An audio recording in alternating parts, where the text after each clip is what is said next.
नमस्कार. आज आपण थापी वडी बघणार आहोत. त्यासाठी मी 10-12 मिरच्या घेतल्यात. मिरच्या जास्त तिखट नाही आहेत. 10-12 लसूण पाकळ्या घेतल्यात. 7-8 कढीपत्त्याची पानं घेतलीत. थोडीशी कोथिंबीर धुवून घेतली आहे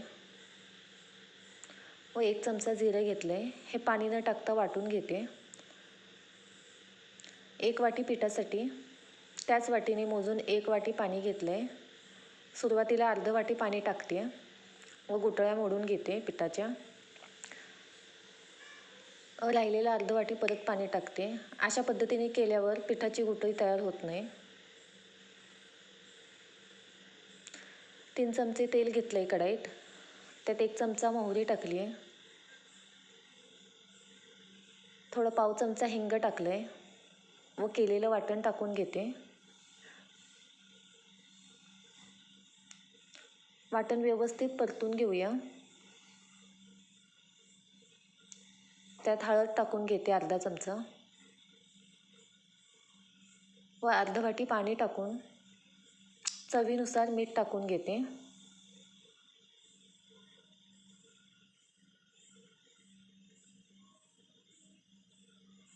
व तयार केलेले मिश्रण आपण त्यात टाकून घेऊया. 1 वाटी पिठासाठी 1.5 वाटी पाणी पुरे होते.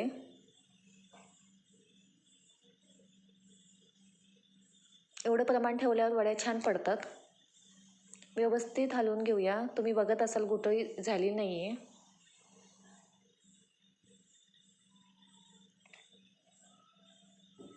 आता झाकण ठेवून आपण व्यवस्थित शिजवून घेऊया 10 मिनटं. मध्ये एकदा हलवून घेतलं आहे मी. मिश्रण ताटात वतून थापून घेऊया.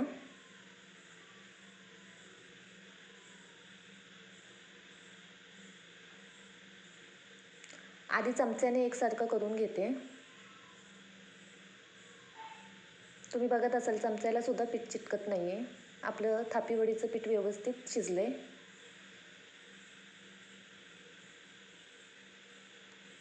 वरून खोबरं व कोथिंबीर टाकून वाटीने प्रेस करून घेते. एकसारखं होईल. थंड झाल्यावर वड्या कापून घेऊया. तुम्हाला रेसिपी कशी वाटली ती कमेंट करून नक्की सांगा. झटपट होणाऱ्या आपल्या थापी वड्या तयार झाल्यात.